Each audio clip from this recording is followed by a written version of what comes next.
Anyway, yes. I used to have red hair, yeah. Okay, cool. So we're here to talk about open banking, and I'm joined by three esteemed colleagues. Maybe we start out with a round of introductions. If you can introduce yourselves, please. Great. Starting Rebecca. Yeah. Thank you, Sol.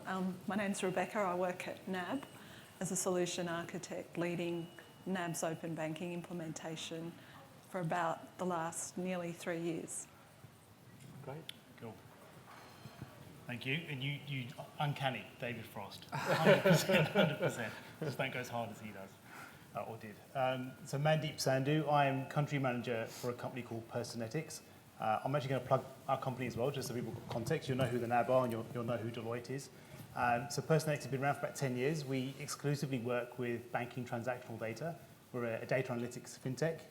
We're operating across 30 different markets across the world, serving over 120 million customers at an endpoint customer, but we work with around 100 different financial institutions as an intermediary between those guys. There's two things we do in the main. The first is driving deeply personalized engagement models between a financial institution and their customers. And the second is we have a concept of enabling autonomous banking. So this is self-driving banking journeys. So automated savings, automated debt reduction, and we're active in Australia as well. Thank you. Tim Davis, very good to be here. I'm a director at Deloitte, and I work within the digital part of our business responsible for customer innovation. So what that means is working with corporate entities across Australia to help them design, test, launch new products, services, and experiences for the benefit of their customers. So responding to opportunities like those presented by open banking to turn that into something of real customer and commercial value. Okay, thank you. So let's start out. First question for Tim. Yeah. Can you give us all a quick overview of what open banking consumer data right is and its current status? Bring us all up to kind of like a baseline of understanding. Yeah, sure. There's a lot of detail that we could probably spend a whole hour on that, but I'll give a very brief kind of whistle-stop tour.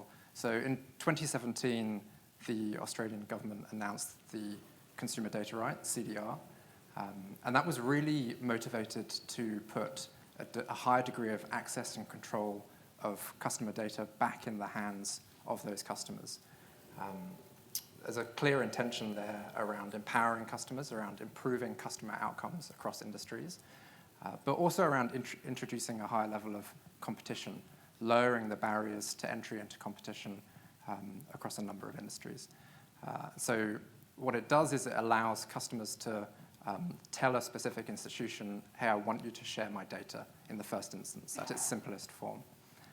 And that means switching should become easier. So imagine that you become aware of a better banking provider than your current bank, but you're stopped from switching by the hassle and the difficulty of thinking, well, I have to fill in all these forms, I have to set up all my payees again. You know, my current bank, it might not be great, but it kind of works. The intent of of the consumer data right is to empower customers to more easily make those choices and to switch to a better provider. In the first instance, the first cab off the rank was banking, and we have spent the last few years watching financial institutions chase various milestones on a compliance roadmap to become compliant with the requirements of the consumer data right. And they've been all going on that journey, and I'm sure Rebecca might touch on a little bit of the journey for NAB, but every bank has been going on that journey, and financial institutions, big and small. The next cab off the rank is more in the energy and utilities space, and after that we expect it to be telco. So this movement will grow. It's not limited to banking, although that's the focus of our discussion today. It really is a cross-industry movement, empowering customers to own their data and to have greater choice. What we haven't really seen yet in Australia is a long journey, and there are other countries where they are slightly ahead in this process of rolling out legislation and embracing the open data movement than we are. But we haven't really seen, from a banking perspective as well, the banks have done all that hard work to become compliant. We're not seeing quite yet how it really translates into better outcomes for customers, into transformational finance experiences that are radically better than they are today. But we are hopeful. We're excited about what open banking might open up. and watch this space. We're early on the journey. Okay, cool. So Rebecca, that was a nice segue to my next question for Rebecca. You've been on the journey for a couple of years now. Can you tell us what's been your experience of that journey and what are the lessons learned? Yeah, sure, Sol. So back in 2019, when I first joined NAB's open banking program, I really had no idea what open banking was all about. All I knew that it was a compliance obligation that we had to deliver to, and the dates were really, really tight. But luckily for us at NAB, we already had a tech strategy to develop out a scalable multi-cloud microservices-based architecture, and that strategy was set before open banking was even a thing. But the arrival of open banking, what it did for us at NAB was it really forced us to speed up the delivery of that strategy. So in some respects, I would say that open banking has been a blessing in disguise for us, because it sped up that strategy, not just for open banking, but also to support the capabilities that we needed to deliver for our core business. So if I look back and reflect on the last 3 years, I would say that there are probably 3 key lessons that we've learnt. Number one, don't just think of open banking as a compliance project that requires you to tick a box. Use it as a catalyst for implementing an architecture platform that not only supports open banking, but it also supports agility and scalability across the entire business. Number two, have a business strategy with clear goals and objectives and deliver incrementally to those objectives. Learn by doing and evolve as required. I would say that open banking has been a defining moment for not just banking, but also for the broader economy.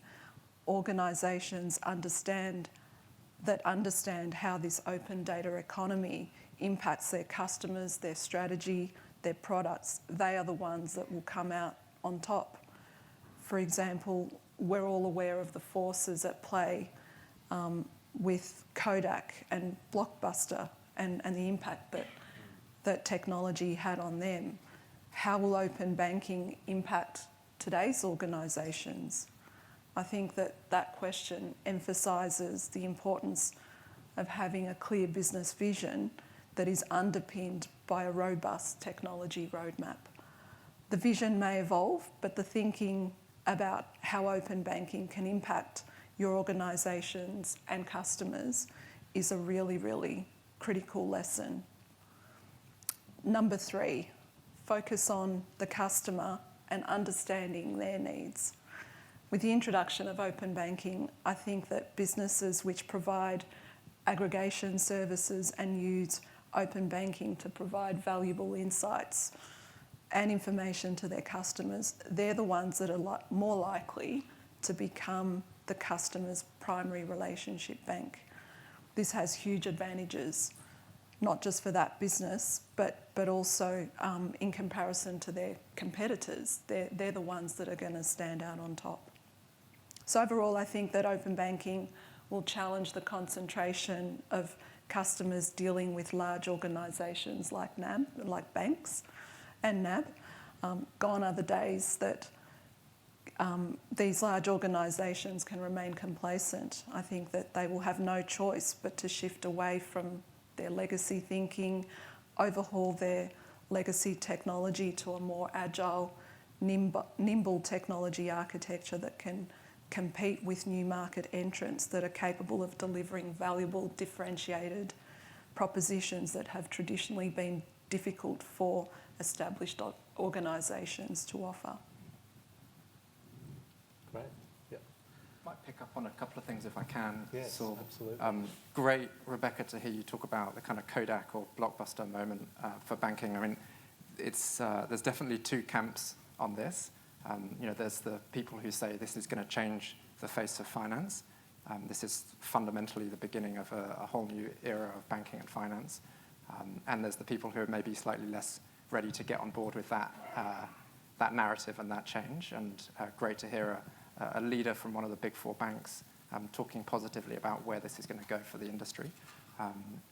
I think the other thing is just when picking up on the point about customer value and being clear on that, and the opportunities offered by aggregation of customer data, and whether the providers who are able to effectively aggregate that data will win the interface layer, will win the loyalty of that customer. I kind of think about it as there being 3 steps. So first is around pulling in that data. So I'm from the UK, I still have a UK bank, and when I log into that, I can see all of my UK financial products all in one place, all in that one banking app.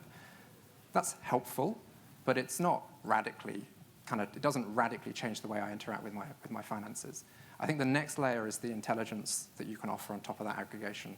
So given that you now have all of that data in one place, what can you tell me? What can you tell me that I would have been trying to piece together myself, looking across multiple different providers? And then I think the third step is really automation.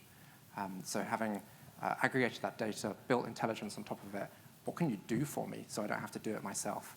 There's a provider more into the utility space in the UK called Utility, actually YOU, Utility.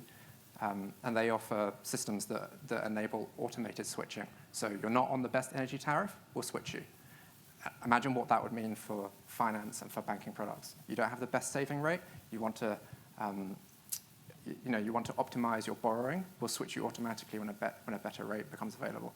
These are some of the changes that are going to shape the industry going forward. Indeed.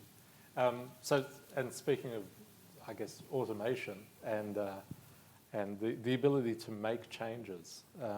So we've got a couple of milestones coming up in Australia's CDR regime. Mandeep, I wonder if you can talk about this. So we're getting the ability to make those changes, and it's called the action initiation or right capability. And then also, as you said, Tim, it's moving beyond banking into energy next. So Mandeep, what do you see as being the opportunities around those changes happening? I'll take the action initiation one first, and that's a good segue from what Tim was describing. So we're working with, so I'll give you a use case that we're active in at the moment, and it's in North America, where they don't have a regime for open banking just yet, but they have an API ecosystem there to initiate some of these actions. So there's a bank called Ally Bank, A-L-L-Y. They were a deposit-only taking institution up until before COVID, and actually started lending through COVID. They aggregate with quite a well-known data aggregator, and they're using some of our intelligence software to actually read what's coming in out of all these different accounts. So you have an Ally account, you can add your Wells account, your Chase account into that, and they're reading what's going on across all these other accounts. And then the action that they're initiating is, well, actually, we can move some money from Chase, and we can put it into Ally, and we'll take you up a basis point or two. So we're already seeing some of that without the framework. So there's already a demand there, and there's already a precedent. So action initiation will actually give us some ethical context and some regulatory overhead as well to actually enable those types of experiences. Coming back to energy and then coming back to CDR. So CDR is the greatest innovation framework for data sharing in the world. We're seeing the Canadians adopt something similar, and we've got clients active in South America as well. We're expecting them to put in place something similar as well. Again, back to Rebecca's point, all very focused around consumer value proposition. Energy's in a bit of a crisis mode at the moment.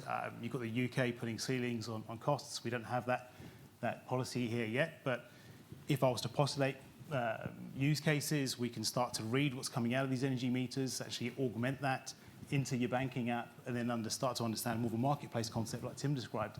Who should we be doing business with from an energy point of view? Quid pro quo on that is looking at, well, should you be switching to solar? Do you qualify? Are there subsidies? Are there rebates? So really, the institution that you bank with will become that marketplace. That's what I expect in the Australian market at least. So very exciting times. Okay, so I'm wondering if that's opening up areas for maybe super apps to kind of be that, getting energy from your banking app, etc. It's interesting. The mind boggles. So that's the opportunities we're seeing. Tim, I wonder if you can reflect on whether there's any impediments that we're seeing at the moment, because I think open banking is not yet a household word in Australia. What's some of the friction points or impediments that we're maybe seeing? Yeah, there's a few hurdles to overcome. There's the obvious hurdle, which is to do the technical work to enable open banking. Yeah. So to establish the architecture and the processes and be able to handle that data effectively to enable all of these exciting possibilities that we're touching on and you can see we're excited about. That work shouldn't be underestimated. And I know Rebecca has teams of people who are very, very busy trying to make progress in that space. So technically, there's a lot of work to be done, but I think there's more ambiguous hurdles as well to clear. And Rebecca touched on one, which is around the strategic vision. So for your business, be you a big four bank or be you an emerging startup who sees the world of open banking as an exciting space to establish something, what is the corporate or business unit strategy that is actually going to be enabled by open banking and respond to, if we to continue the metaphor of Blockbuster, respond to a world where content is streamed with providers like Netflix and that brave new world of banking, what is your business strategy that thrives in that space rather than tries to cling on to the world of today? And then finally, I think there are big customer challenges. So what are the use cases? Why should it become a household recognized term? I think it probably never will. What will happen is people will just bank differently, and that will become recognized. But why should they? And we're still seeing quite incremental improvements being worked on. An easier way to onboard to an account, an easier way to get your income verified when you're applying for a home loan. It can make it easier for customers, but what will make it radically more valuable? And I think those use cases are really important that they're developed and that they're aligned to that business strategy so that everybody is incentivized to push for them. And then finally, there's an education piece. There's a piece around data privacy, trust, and why a consumer should tick the box on a form that says, will you share your data, and not feel anxious to do that. And that challenge is incumbent on the provider who wants them to do it, to design that experience and communicate that value in a way that's clear and compelling and easy for a customer to say, yes, make my life easier, yes, add more value, and I will share my data. But those are not insignificant challenges, and they will take time. And we can see from overseas markets that are a few years ahead of us on this journey that is a gradual process. But if you look at the UK, again, as an example, there's a great chart that you can pull. It's publicly available, but around API call volumes related to open banking. And they start very, very, very small for a long time, and then there's a hockey stick as users suddenly go, oh yeah, this is better. And that's a moment that will come for Australia, but hasn't yet. I mean, change takes time, right? This is a mass population rollout, effectively, if you think about it from a deployment point of view. And it will take years to get that trust, to get the value proposition. If there's one thing we can learn from Buy Now, Pay Later, is if you give someone a value feature for them, irrespective of where it turns out, but if you give them a value feature and you apply trust to it and you put that ethical framework over the top, I think it will scale. So, but it will take time, to your point. Yeah. I worry a little bit about the user experience element of it, and in a situation where people are dealing with their data, they're providing consents, we've got multiple parties involved, both providers and consumers of the data. Consents management is possibly going to get really confusing. Does that worry anyone, do you think? I put that in the first bucket of some of the technical work to be done that is not straightforward by any stretch. But I think that work will get done. I don't think that needs to cast doubt on how open banking will progress. I have full confidence it will be done. It will be done effectively. I think those other challenges around who's going to win from this and how are customers really going to win. Yep. I think those are slightly more uncertain.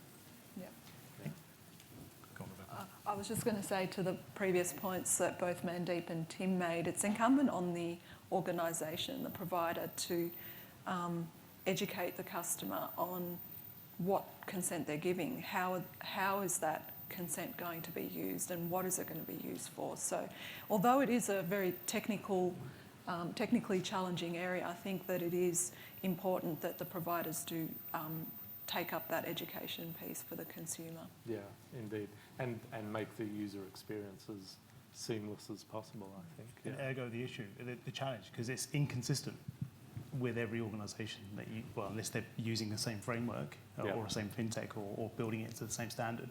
But as a consumer of the consumer data right, I found one of the banks that I bank with doesn't manage joint accounts already, and that's already in play and that's in production. So, yeah, getting that level of standardisation, maturity adopted across banking first is a challenge. But then I guess the reason why you'd roll this out across different industries across the economy is to get that level of standardisation. So, yeah, time. Okay, cool. And Rebecca, what, from your perspective, maybe from the bank's perspective, what do you see as the opportunities? If we look out 2 years, ahead, what are the opportunities out there for businesses as well as consumers? Yeah, I think that's a really good question. I think as consumer data right expands more, customers will start becoming more data literate. They're going to demand that greater clarity that the whole CDR is putting on their data around, they'll be able to say, I'm consciously making a decision to share my data with you for this purpose. And I think that's a really important step for the customer to take control and ownership of their own data and how and who gets to use it for what value. I think the other exciting thing is that Australia is going to be the first regime in the world to introduce the multi-sector data sharing. So I'm really excited personally to see what other value-add use cases are going to come out after energy is released later this year. And then further expansion of the CDR into other sectors as well. I mean, businesses will be forced to drive for innovation and deliver better services for their customers in order to compete, and it's the consumer that's going to get the benefit of all of that innovation. I think the other thing is that organisations will be able to consider new business strategies. For example, open banking will enable organisations to de-link the distribution from the product manufacturing. Account aggregation offerings will enable organisations to provide products and services to a consumer, but they don't have to be the manufacturer of those products and services. Another area that organisations will be able to focus on is the customer relationship and embed themselves into the broader customer journey rather than just being the touch point where the banking product is required. So I think the opportunities are endless, and this is a really exciting time, not just for us in Australia, but I think worldwide for the consumer. It's a great point because outside of for open banking for us is a real catalyst into market in Australia. We've been active for about 18 months to 2 years now. The biggest demand we're getting from open banking use cases is actually coming from wealth and superannuation. So really kind of pushing more into that open finance space. So yeah, seeing that roll out across industry and then seeing more competitive threat to banks to really drive for share of wallet, which is where the ROI comes from, will be quite interesting to see that play out. Yes, indeed. So, I mean, yeah, that's the ultimate driver behind the legislation, is to create that more open marketplace and more competition and innovation. And better ROI as a consumer. Absolutely, yeah. Okay, they're all the questions I have. Ian, where are we at with time? Do we have time for any questions? Or are there any questions from the audience? Or are you all hanging out for lunch? There's one question up there. Yeah, I've got a question. Interesting to hear the breakdown of it into sort of the 3 stages that you mentioned. Get me some data, 2, get me some information, and thirdly, do something with it. I think the promise of open banking is always saving me money on my credit card or my home loan.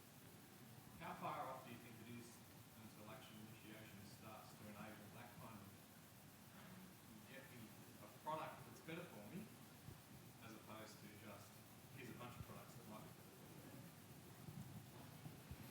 How far So off? there's the recommendation approach, Crystal I guess. ball. Yeah. So we're already enabling that use case, as I said before, in North America. In Australia, I think getting consent right getting the standardization of data standard, and getting that experience seamless as well, and getting the awareness out there is going to be the biggest inhibitor to actually scaling that quickly. So I'll be honest with you, I don't have an answer to that because you need to ask the community, but Rebecca might have a better point of view given she's at the coalface of some of this stuff.